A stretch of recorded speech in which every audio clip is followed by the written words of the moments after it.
Господа, че днес тази вечер имаме служение, с което може да извикаме към Господа. Колко се радваме. Всеки чувства Божието присъствие и Божието сила тази вечер. И затова аз тази вечер бих желал да направя презентацията 10 дни постоянна молитва. Как се радвам тези, които идвате на църква, как се радваме, че ние се изпълваме с Божията сила и Божията благодат днес. От 28 до 7 април ние ще проведем тази молитва всеки ден. Утре от 11 сутринта ще започнем нашата молитва редовно. До 3 часа ще имаме национален молитвен ден. Всички църкви, които са в молитва тогава, всички, които са в молитва, ние ще искаме те да се молят за нас, ние пък за тях, за цяла България да се молим. Казахме за управниците на нашата страна, за работа, за финансите, за пенсиите. Това е нашия живот. Защото Божието Слово така казва: молете се за тях, за управниците. Да има мъдри хора, които да са поставени на това високо място. Така не ще ние живеем в този свят.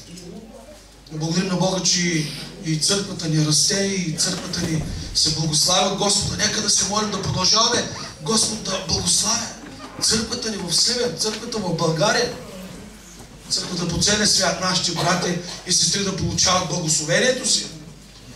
Брати и сестри, в Деянието на апостолите, още от първа глава, там Божието Слово казва, че в 13 стих, че когато влязоха в града, апостолите качиха се в горната стая, където живееха Петър, Иоанн, Яков, Андрей, Филип и Тома, Вартоломей, Матей, Яков, Алфеев и Симон и Яков. Виждате ли, прави ли впечатление, че тези хора живеят в църквата, на горец? Това е едно много добро нещо, Божи човек да живее в църквата. Божи човек да преуспява в днескашно време. Тези хора живееха в храма. Апостолите бяха единодушни. Днеска ние, нашата молитва бих желал да бъде единодушна. Както те бяха на едно място. В 14 казва, всички те единодушно бяха в постоянна молитва. Ние казваме, че за 10 дни ще се молим. Но вчера какво казахме? Ние обявяваме за 10 дни молитва, с което ще продължаваме да се молим. Бог да ни благослови по времето на тези 10 дни. Питат ме за какво ще се молите. И аз казах, ние ще се молим Господ да ни благослови. Господ да помогне, да отговори на нашите нужди. В Божието Слово казва в 14 стих. И те всички бяха в постоянна молитва и моление. И с някои жени, Мария и майката на Исус, и братята му. Аз благодаря на Бога, че днес тази вечер можем да говорим за молитвата. Много е важно, когато спираме нашето внимание. Ден 2, петък, 29 март 2013 година. Запомнете го този ден. Днеска тези песни запомнете. Запомнете помазанието на Господа днеска тази вечер. Запомнете как Господ дойде и те вдъхнови тази вечер. Никога няма да се повтори този ден, този миг. Никога няма да се повтори. Защото днес е петък, ден 2 от нашата молитва, но е 29 март 2013 година. И аз заглавих темата ни обща молитва. Обща молитва ще се молим, след като тази вечер Господ ни говори за тази обща молитва. За движение, цялото цел е обща молитва на повече хора. Както днес тази вечер искаме общо да пеем, общо да се молим, общо да пренасяме молбата си пред Бога. Много е важно, когато ние сме общо всичките, за да се радваме и да се изпълним на Неговата богата благодат и помазание. Да се молим срещу оскъдния молитвен живот. Днес много хора оскъдно се молят, малко се молят.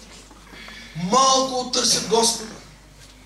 Днес много малко скъдно живеят за Бога. Днескашно време е трудно времето. Днеска ми се обади преди Дора по скайпа от Швейцария и казва: брат, тук е много студено, много студени хора.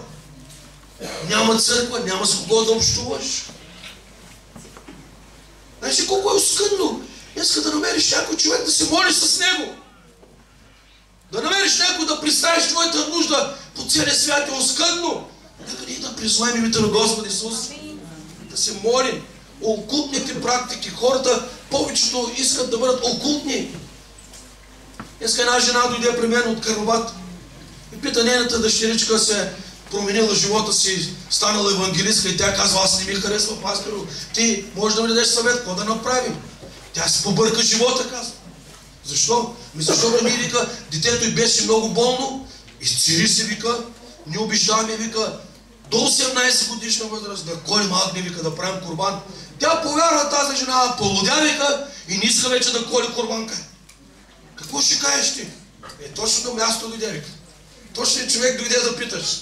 И аз благодаря на Бога, че тя взима много добър съвет. Отиде се с много добра практика. Вече няма да бъде окултна такава практиката нейната. Няма да вземе, ами аз викам, мъжа ми почина, аз трябва да раздам, вика, пък тя е тази дъщеря ми, вика, няма да раздаваш, пък тя полудя, вика, бе, брасаш. Ти ли си брасаш? Викам, аз съм.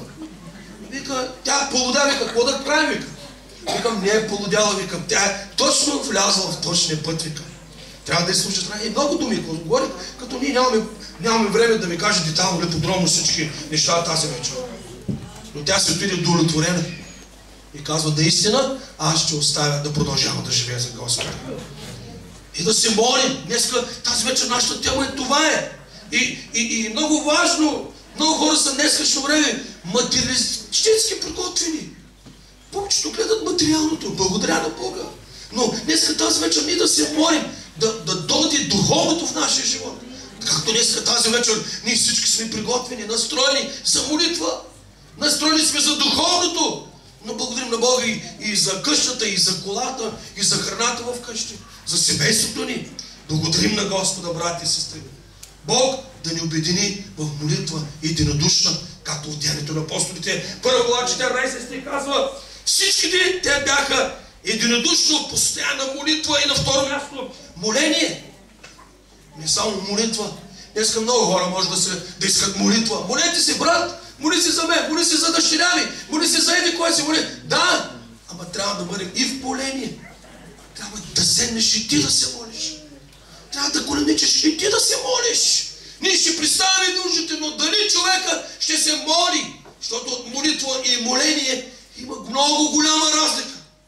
И аз бих желал днеска, тази вечер всичките да бъдем в обща молитва. Ден втори.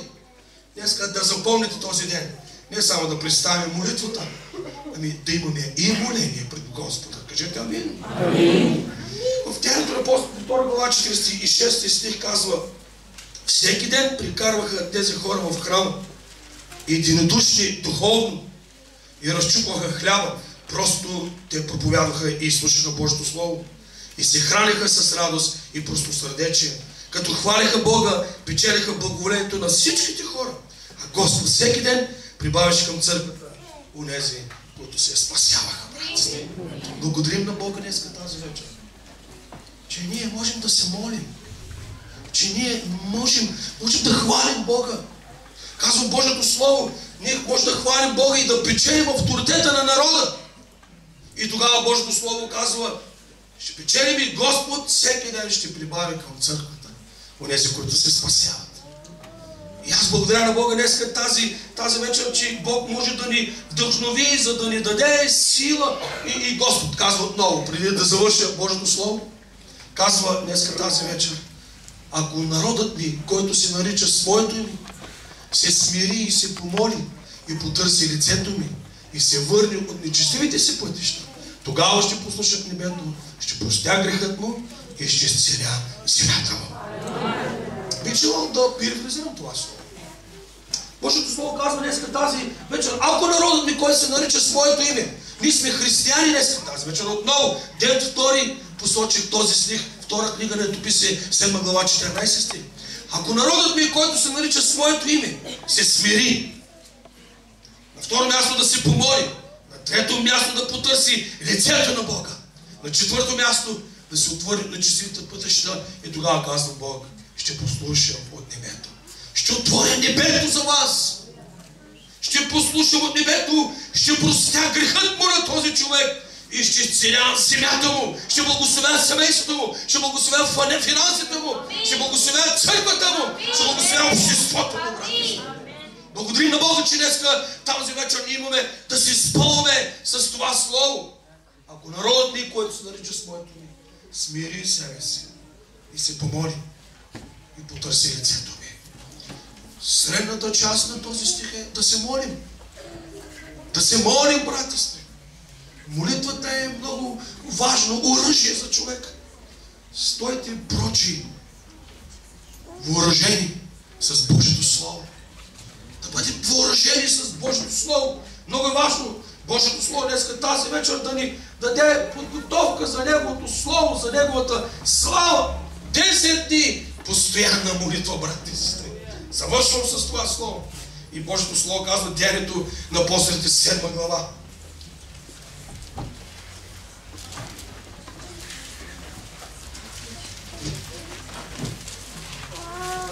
54 стих. Убиването на Стефан с камъни.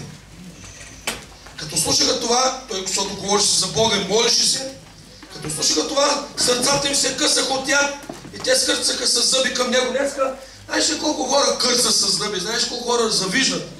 Знаеш ли колко хора ние, когато се молим, хората недоволстват от това нещо? Но ние все пак трябва да благодарим на Бога днеска тази вечер. Като архидиакон Стефан.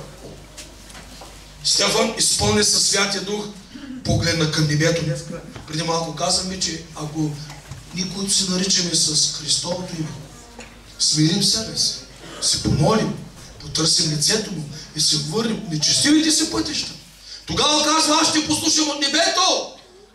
Този архидиакон Стефан беше погледнал към Господа с молитва. Имаше бедствия в неговия живот, имаше трудност. Стефан изпълни със Святия Дух, погледна към небето и видя Божията слава. Исус стоящ отдясно на Бога. И каза, ето виждам небесата отворени и Исус Христос, който стои отдясно на Бога. Но те като изкрещяха със силен глас, запушиха си ушите и като един се хвърли върху него. И като го изтласаха вън от града, хвърляха камъни по него. И свидетелите сложиха дрехи при краката на един млад мъж, Саул. Савел, който по-късно стана и апостол Павел. И хвърляха камъни върху Стефан, който призоваваше Христос с думите, Господи, приеми думите ми. Приеми духът ми, Господи. И като коленичи архидиакон Стефан, извика със силен глас, Господи, не им зачитай този грях. И като каза това, Божието Слово казва, той заспа. Значи колко е важно днеска тази вечер да коленичаш пред Бога, да издигнеш гласа си пред Господа и Господ да отвори небето си, да отвори ушите си тази вечер за теб и да кажеш нещо много важно, независимо, че те го биеха, те го хулиха, даже го замериха с камъни. Той казва, простим, Господи. Тогава Господ поглежда от небето. Тогава Господ поглежда от небето, отваря ушите си за нас. И Божието Слово казва, че Той коленичи и казва, Господи, приеми духът ми. Много е важно днеска тази вечер, брати и сестри, за да следваме Неговото Слово на Господа. Благодаря на Господа, че днеска тази вечер можем да спрем нашето внимание и да размишляваме върху това Слово. Слово, с което ние бихме желали да спрем нашето внимание върху това Слово. В Деянието на апостолите 14 глава, в 8 стих казва, в Листра седеше някой си човек, немощен в краката, куц с поражение, който никога не беше ходил. Обаче той слушаше Павел, който говореше, а Павел като се зверява в него и видя, че има вяра да бъде изпълнен и изцелен. Днеска бих желал да кажа на всичките. Апостол Павел преди малко държеше дрехите на онзи, който го биеха. Той искаше да бъде бит, архидиакон Стефан, защото не разбираше и скърса се с зъби. Лично той завиждаше на архидиакон Стефан преди да бъде изпълнен със Святия Дух, но сега го виждаме апостол Павел.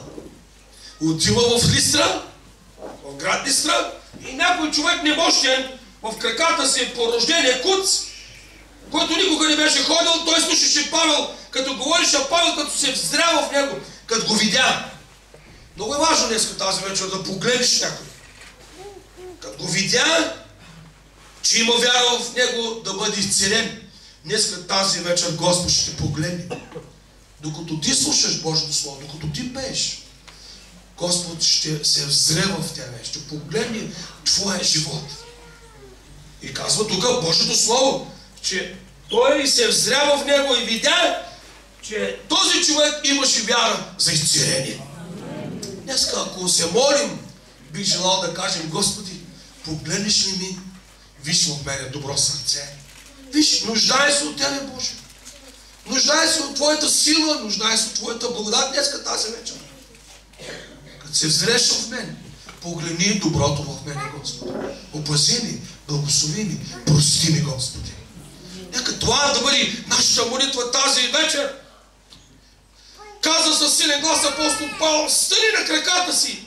И той скочи и започна да ходи, братите. Нека да благодарим на Господ днес тази вечер. След като се помолим и за братята и сестрите от Кервен и Дядо, днес тази вечер ще дадем и думата на пастор Цеко. Той да вдъхнови църквата, да проповядва, да изказва онова, което иска да каже. Исках само да изложа, да кажа 10-дневната постоянна молитва за това слово, което ние трябваше да говорим. Нека да продължаваме да се молим, да издигаме името на Господ Исус Христос.